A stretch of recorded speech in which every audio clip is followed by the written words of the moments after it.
નમસ્કાર દોસ્તો, આપનું સ્વાગત કરીએ છીએ એક નવી કહાનીમાં।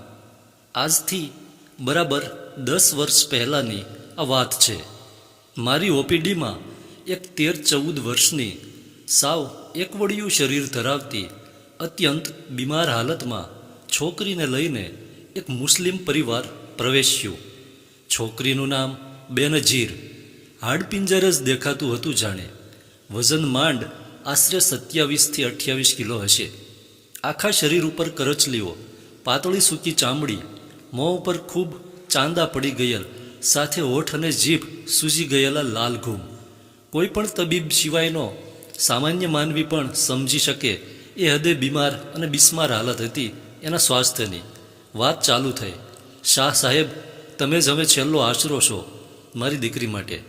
કેવી હાલત કરી દીધી છે આ બીમારીએ મારી રૂપરૂપની અંબાર છોકરીની। ગામના તથા શહેરના કેટલાય ડૉક્ટરોને બતાવ્યું, પણ સ્થિતિ લથડતી જ જાય છે।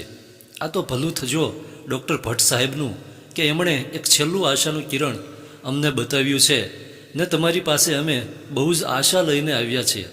મારી દીકરીને સાજી કરી આલો બસ। આટલું બોલતા તો એ દીકરીના મમ્મી રડી પડ્યા। હું પરિસ્થિતિ સમજી ગયો ને એ જાણતા મને વધુ વાર ના થઈ કે તેઓ છેલ્લા 1 વર્ષથી અહીં તહીં સારવાર માટે મથિયા કરતા હતા ને સાચે જ શહેરના બધા જ નામાંકિત ડૉક્ટરોને બાકી નહોતા રાખ્યા એમણે। બેનજીરને શું બીમારી હતી એ જાણ્યા બાદ સ્થિતિ વધુ વિકટ લાગી।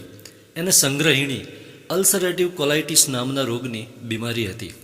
આ રોગમાં દર્દીને પુષ્કળ ઝાડા થાય, એ પણ પાછા લોહીના ઝાડા। પેટનો દુખાવો, સાંધાનો દુખાવો, વજન ઓછું થઈ જવું, વાળ ખરી જવા, શરીર પર ચાઠા પડવા, વિટામિન લોહીની અછત રહેવી, કુપોષણ વગેરે વગેરે એના તમામ ચિહ્નો એનામાં મોજૂદ હતા। ભાવનાઓમાંથી બહાર આવી હવે એક વિજ્ઞાનની ભાષા મારે બોલવાની હતી। જુઓ, આ અલ્સરેટિવ કોલાઇટિસની બીમારી છે અને મને દુઃખ એ વાત કહેતા થાય છે કે આટલી નાની ઉંમરે આ રોગનો ભોગ આપની દીકરી બની છે અને એ રોગ આખી જિંદગી એની સાથે રહેશે। હા, આખી જિંદગી। અને હા, જુઓ, સારું ના થાય તો અમુક મોંઘી દવાઓ જીવન પર્યંત લેવી પડે ને એ અસર ના કરે તો આખે આખું મોટું આંતરડું કાઢી નાખવું પડે। સાહેબ, કંઈક તો દવા હશે એની, આવું ન બોલો। મેં કહ્યું, દવાઓ છે પણ લાંબી ચાલશે ને કદાચ જીવન પર્યંત પણ।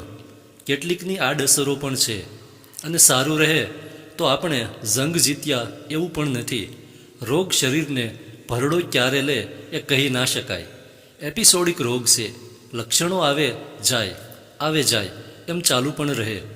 સૌપ્રથમ બધા જ blood test, sonography, colonoscopy, biopsy વગેરે કરવા પડશે।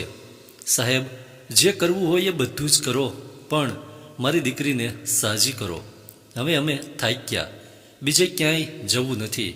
કોલોનોસ્કોપી, બાયોપ્સી કર્યા બાદ નિદાન મજબૂત થયું। અમદાવાદ દાખલ થયા બાદ સારવાર ચાલી। લોહીના ઝાડા, ચાઠા વગેરે ગાયબ થવા માંડ્યું। દવાઓ બધી એ જ હતી જે પહેલાં અમદાવાદના નામાંકિત ડૉક્ટરોએ આપેલી હતી, પણ ખબર નહીં આ વખતે અલ્લાહ એમની જોડે હતો કે શું, બધું જ ધાર્યા મુજબ થતું હતું। દીકરીને એના મા બાપ ખુશખુશાલ હતા। અમુક રેગ્યુલર લેવાની દવાઓ આપી। રોગ વિશે અને એની ફરી ઉથલો મારવાની ક્ષમતાનો વિસ્તારથી પરિચય આપી બેનજીરને રજા આપવામાં આવી। શરૂઆતમાં મહિને બતાવવાનું હતું, જે તેઓ રેગ્યુલર આવતા। બરાબર 4 મહિના પછી એ જ બેનજીર મારી ઓપીડીમાં ખટક ખટક સેન્ડલના અવાજ સાથે પૂરી સ્ફૂર્તિથી એના મા બાપ સાથે પ્રવેશી। શું જાદુ કર્યું આપે! મારી દીકરીની તો કાયા પલટ થઈ ગઈ। જુઓ તો ખરા, એનું વજન પણ 38 કિલો થઈ ગયું। મારું કરમાઈ ગયેલું ફૂલ તમે પાછું ખીલવી દીધું। તમારો આભાર માનું એટલો ઓછો છે સાહેબ। આટલું કહેતા કહેતા એ ફરી પાછા રડી પડ્યા ને મારા પગ તરફ નમવા જતા હતા ત્યાં જ મેં એમને રોક્યા।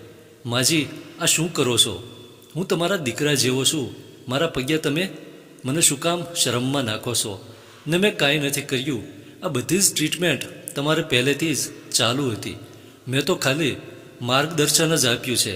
આપ અલ્લાહની મહેરબાની માનો, નહીં કે મારી.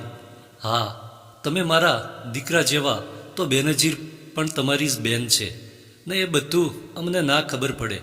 અમને તો તમારી જ દવાથી સારું થયું છે. ભલે તમે અમારું મન વાળવા અમને આવું કહેતા હો. તેઓ રડતા રડતા આગળ બોલ્યા. એ આગળ ભણશે, પરણશે ને જ્યાં પણ જશે તમારે જ માર્ગદર્શન આપવાનું. હવે મેં કીધું, આ શું બોલો છો? તમે વડીલ છો અને સાચી દિશા આપશો જ ને મારા લગતી કાંઈ પણ મદદ હું આપને કરીશ. હવે બેનજીરને આગળ ભણવા વડોદરા જવાનું છે, એટલે ત્યાંથી દર વર્ષે એકવાર બતાવવા આવવું પડશે એમ સલાહ આપવામાં આવી. બીજા વર્ષે સારું હોવાથી ટ્રીટમેન્ટ કહ્યા મુજબ ચાલુ રાખવાનું કહીને મેં આગળ કહ્યું, હવે જરૂર હોય તો જ આવવું, બાકી ફરી આવવાની જરૂર નથી. એ વાતના 3 વર્ષ પછી એના મમ્મી અચાનક મારી ઓપીડીમાં આવ્યા.